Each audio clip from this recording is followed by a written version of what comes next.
paid commercial program. Views expressed belong to its participants and are not necessarily those of the management and staff of WRAL or Capital Broadcasting Company. It's time for answers to your medical questions and get an inside look at the latest in healthcare, medical, technology, and treatments. This is Rex on Call.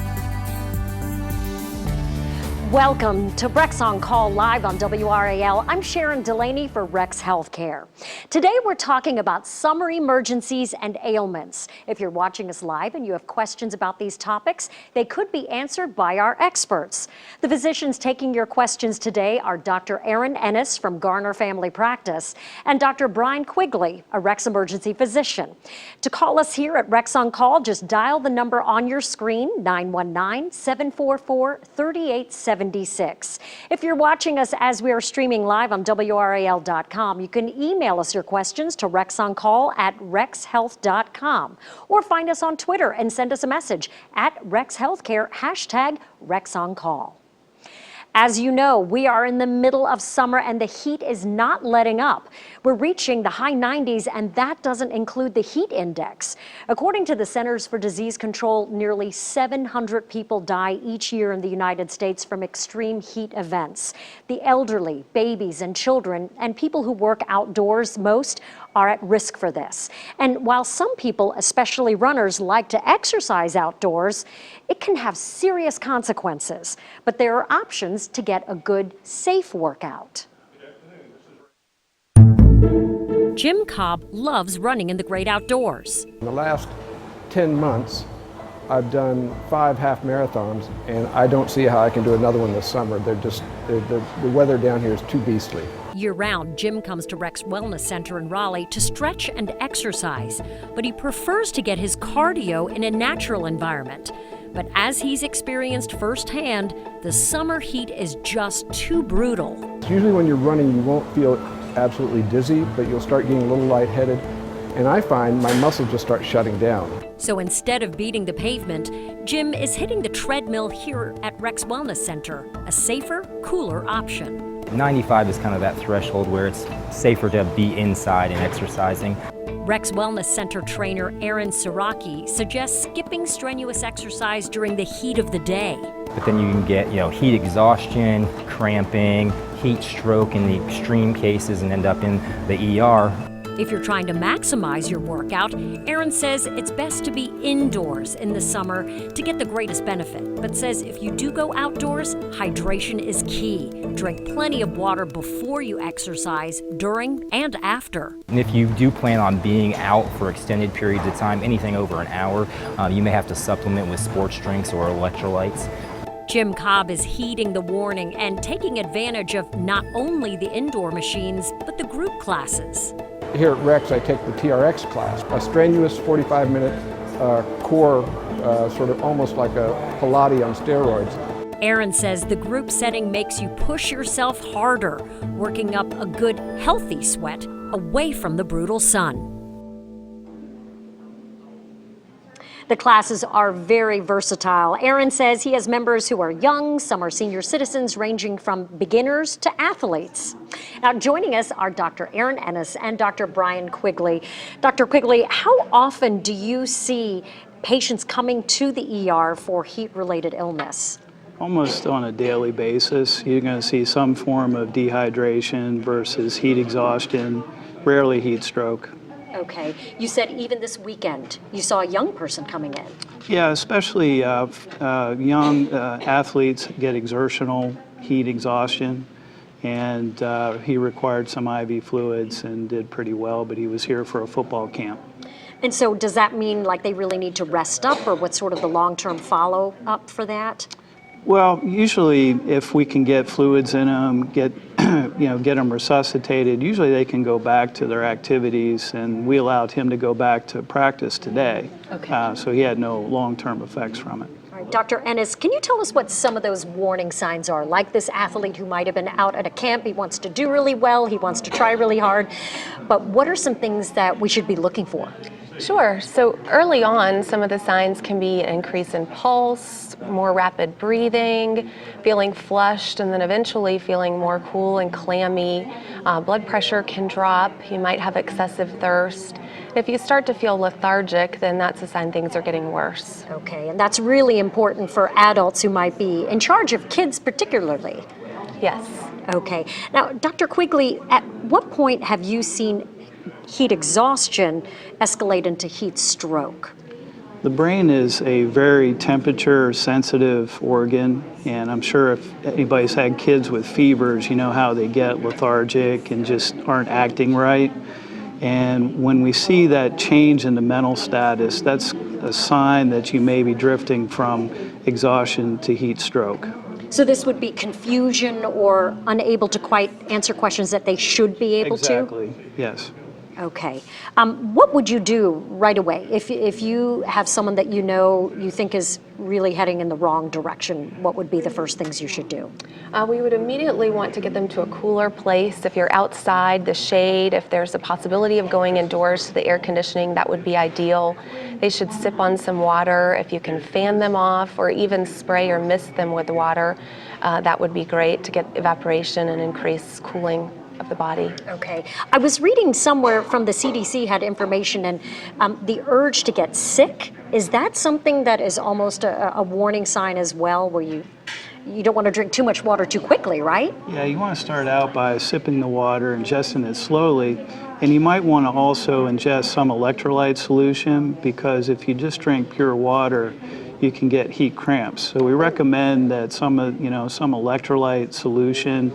Back in the day, they used to give salt tablets, but we don't recommend that anymore, but maybe water with a little bit of salt in it will help prevent the cramping that can happen. Okay.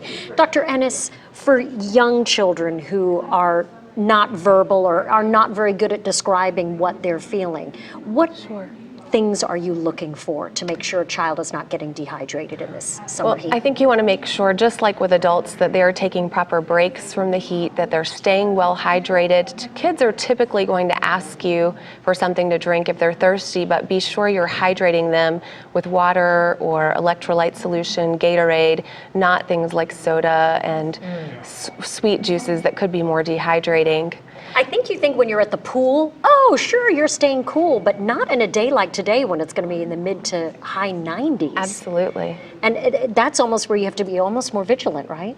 Right, absolutely. And, certainly if you notice that your child starts acting strangely, becoming lethargic, having trouble doing activities that they could normally do, those would be signs of concern. Okay. Right now, we do have a lot of camps happening in the Raleigh area, and I know my son is at a camp, and so he's away from me for 5 days, and no matter how many times you remind them, drink water, is that message finally getting out there, do you think?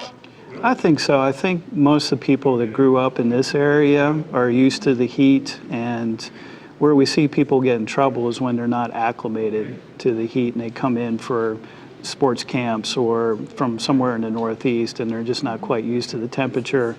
And a lot of the counselors are pretty good about doing the real aggressive activities in the morning and late in the afternoon. The two-a-days need to be split, right? Exactly, split to two-a-days.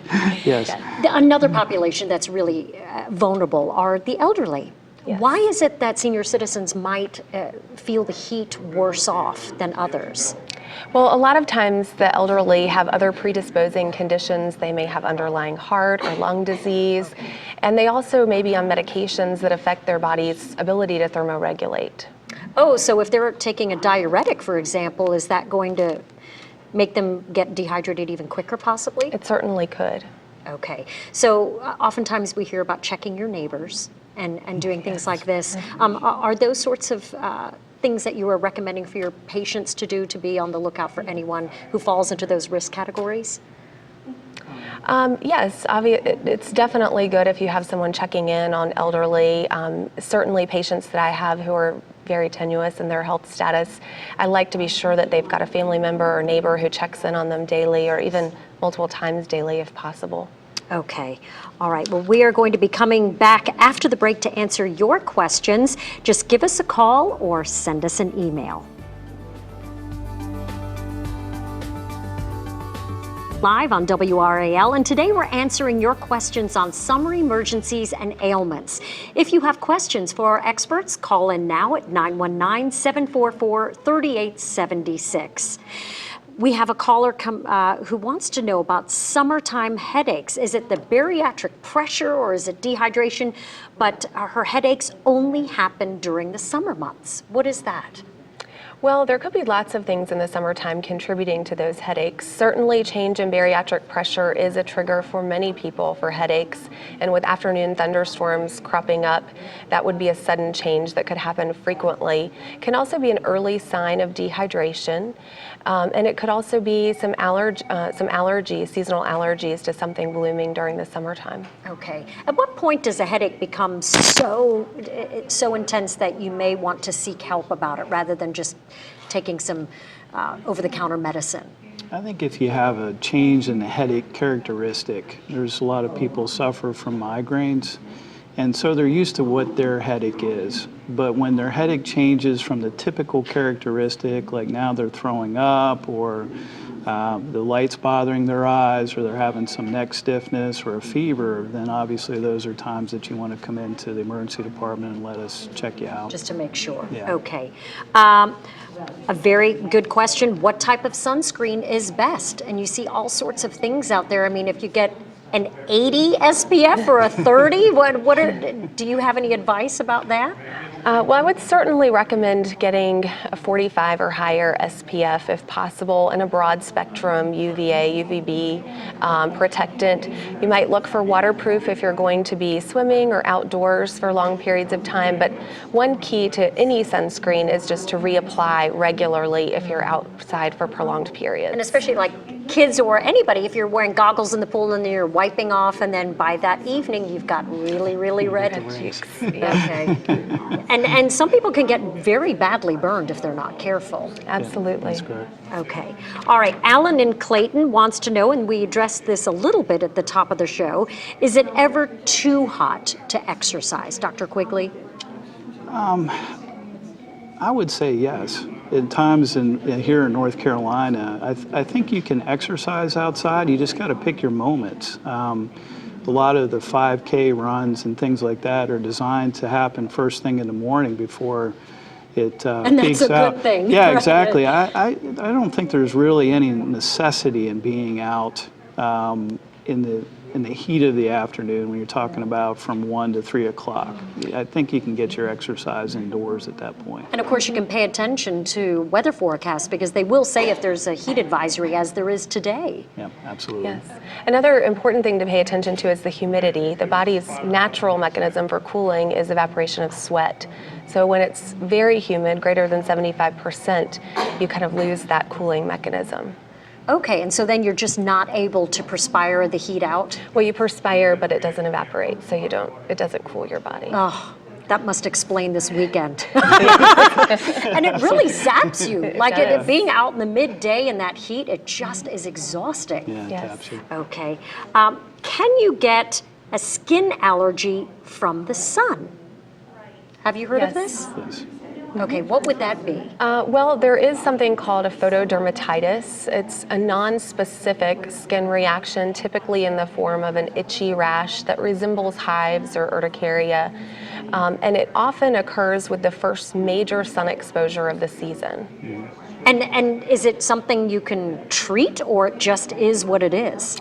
Yes, you can treat it. Usually use steroids, is steroid cream over the counters, help you with the itchy component. Some people know it as prickly heat, is kind of the layman's terms for it. Okay. We have Jean calling from Sanford. She works out in the garden a lot, not used to lifting so much weight, and she's using neck or some heating pads because she's pulled her neck muscles possibly. Should she just keep on using that, or should she seek some help about it? She's pulled something in her neck. Well, I think particularly if she has any symptoms of headaches or pain going down into her arms, numbness, tingling, weakness of the arms, she should definitely seek evaluation right away.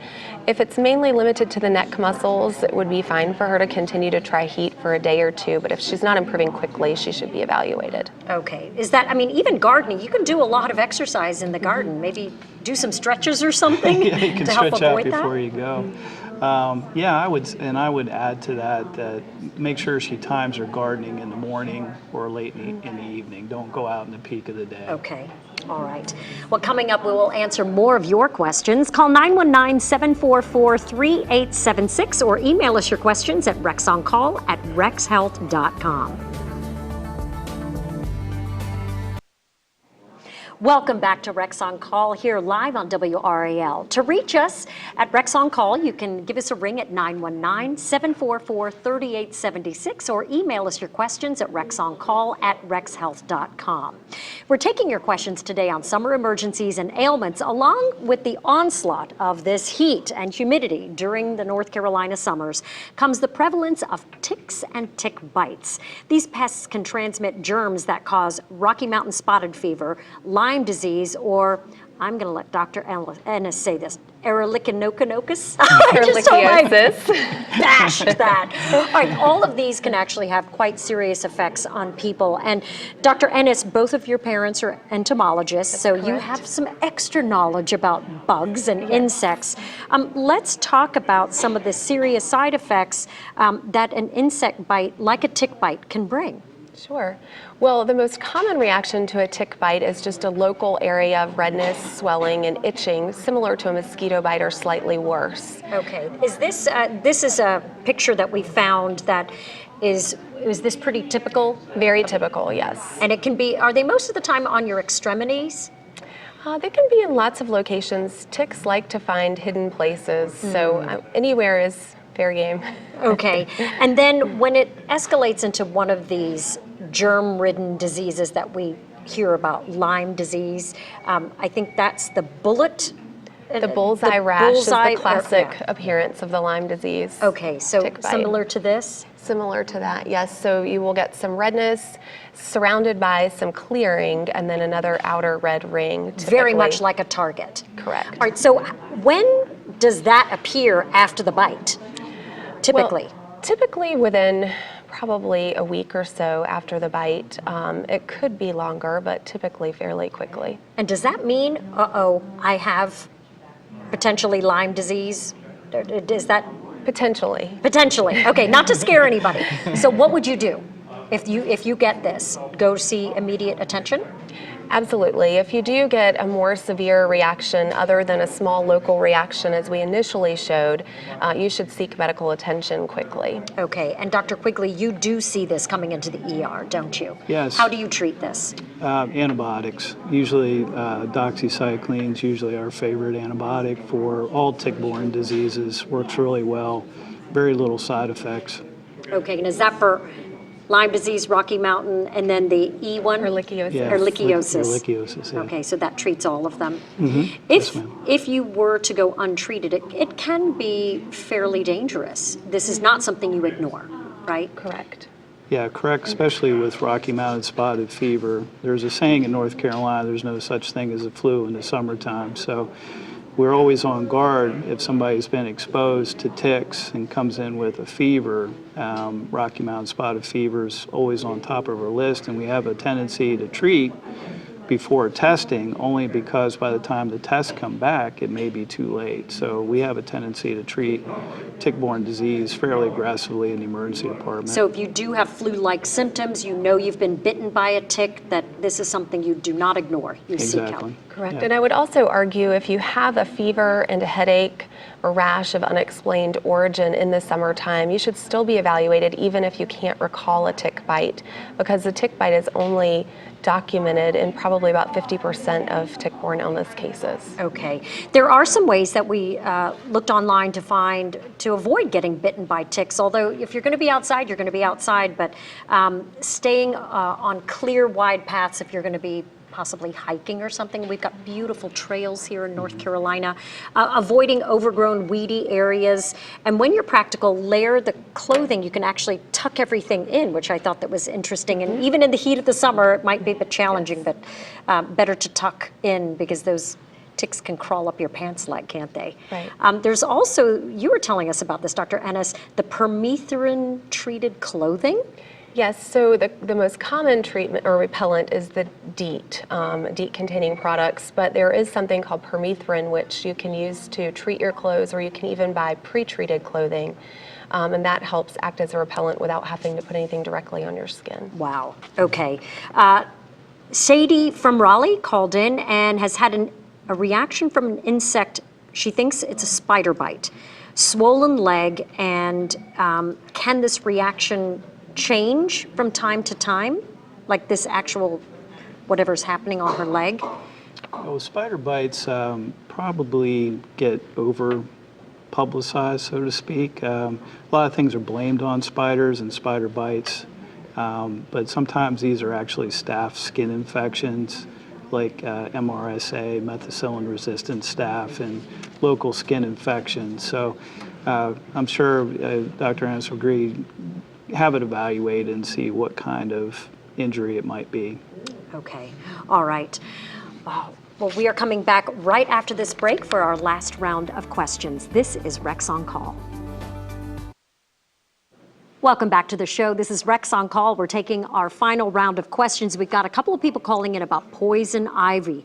Every summer, the prescriptions for the corticosteroids are not working. Is there something else that will? Well, the first step in treating poison ivy would be oral antihistamines, unless you have a medical condition where you couldn't take those safely, and topical steroids. If it's widespread, worsening despite those, or if there is presence of the rash on the face, that would be a sign to see your doctor for potentially more stronger prescriptions or even oral steroids. Okay. I also wanted to touch on snake bites because we do get a lot. You see a lot of them. Copperheads are everywhere in the summer, but they are not fatal, correct? Yeah, most copperhead bites are not fatal. And as the weather heats up, the snakes are more active, and the two-legged humans are more active, and hence they shall meet somewhere. And they're not really trying to get you. They just want you to get away. They just want you to get away. And most of the bites are what we call dry bites, meaning the snake just wants to get you off of them. They don't inject any venom. They know they can't eat you. They just want to get you away from them. Okay, but that is definitely a trip to the ER if you are bitten by a snake. Yes. Absolutely. Yep. We also want to talk about the risk of drowning because obviously in the summertime, more and more people are spending time in the water, and it's tragic when we hear these stories on the news. And it's not just people who don't swim well. Any advice for people who are going to be around water? Well, you mentioned earlier we were talking, you mentioned swim lessons. I mean, obviously, if you have children, you want to try to get them into some form of swimming class and make sure that they're constantly observed to make sure the gates are closed if you have a pool at home. Those kinds of things I think would help prevent drownings. Being really vigilant. Yes, and I would also add to that, even if you're an adult and a very strong swimmer, never swim alone. Make sure there's always someone with you. Don't swim if you've had anything that would influence your ability to make good decisions, alcohol or other substances. Okay. All right, thank you so much, Dr. Ennis and Dr. Quigley. And as always, consult with your physician about any health concerns you might have. Rex does have a free information service. You can call 919-784-4490 if you're looking for a doctor beyond today's show, or you need a direct referral. You can call Rex's Health Net with the information on your screen. And join us next time for Rex on Call. Our topic is going to be screenings for better health. You can email your questions ahead of time to rexoncall@rexhealth.com. We'll see you next time. Thanks so much.